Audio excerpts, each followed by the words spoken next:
emotional attachment versus real love know the difference. There's a reason it's so hard to tell the difference between emotional attachment and real love, because the feelings can look, feel, and even hurt the same way. But beneath the surface, they're worlds apart, and understanding this difference is one of the most important steps you can take for your emotional well-being. Think about your past relationships. How many times have you felt deeply connected to someone, yet something kept pulling you back into cycles of confusion, pain, or doubt? You might have told yourself, "I love them," only to realize later that what you felt wasn't exactly loved, it was emotional attachment. Emotional attachment is a survival mechanism. It's your brain and body's way of trying to hold on to something familiar, even if that something isn't actually good for you. It's the chemical bond, the urge to stay connected, that can trap you in relationships that don't serve your growth or happiness. Real love, on the other hand, is rooted in freedom, respect, and growth. It's steady, even when things aren't perfect. It's about wanting the best for the other person and for yourself, not just clinging to what feels familiar. Let's break down what emotional attachment really looks like. It's often marked by anxiety, fear of loss, jealousy, and an overwhelming need for reassurance. You feel incomplete without the other person. Your mood can swing wildly depending on how they treat you or whether they respond to your messages. You might overlook red flags, make excuses for bad behavior, or stay in unhealthy situations because the thought of letting go feels unbearable. This attachment comes from early experiences. Maybe your childhood was inconsistent, and you learned that love was unpredictable or conditional. Your nervous system got wired to seek connection at all costs, even if it meant pain. And that wiring doesn't disappear overnight. Real love, however, doesn't make you feel anxious or desperate. It invites safety, trust, and mutual respect. When you love someone in this way, you feel a sense of peace, even in hard times.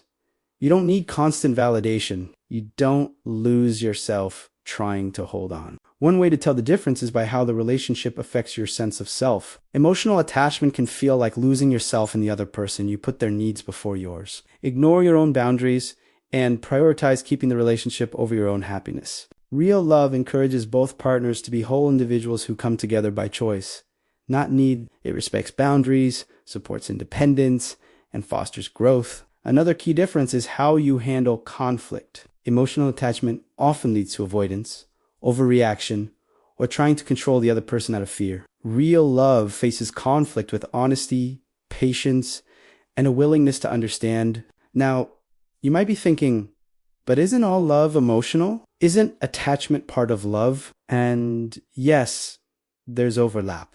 Attachment can be a natural part of love, but when it becomes the main driver, when your attachment is fueled by fear, insecurity, or dependency, it stops being healthy. It's important to recognize that emotional attachment can masquerade as love because it triggers powerful chemical responses. In your brain, dopamine, oxytocin, and adrenaline flood your system during intense moments, creating highs and lows that mimic the feelings of deep love. This is why breakups, or even moments of distance, can feel like physical pain. Your brain is literally craving what it's used to, the cycle of closeness and withdrawal, the roller coaster of emotions. So how do you shift from emotional attachment to real love? First, it starts with self. Notice how you feel in your relationships. Are you calm and grounded most of the time? Or are you anxious, desperate, and constantly seeking reassurance? Do you feel like your sense of worth depends on the other person? Second, work on healing the wounds that fuel unhealthy attachment. This might mean exploring childhood patterns,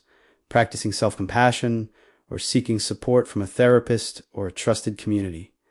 Third, set boundaries that honor your needs. Real love respects boundaries. It doesn't push you to sacrifice your well-being for the sake of the relationship. Fourth, practice patience. Moving from attachment to leviathan to instantaneous. It's a gradual process of rewiring your nervous system, learning new ways to relate to yourself and others, and choosing relationships that nourish your growth. Remember, you deserve love. That feels like freedom, not captivity. You deserve relationships where you're seen, heard, and valued, not just tolerated or held onto out of fear. When you learn to recognize emotional attachment, you give yourself the power to choose differently. You start attracting relationships that feel steady, safe, and real. And the more you practice this, the more your nervous system rewires.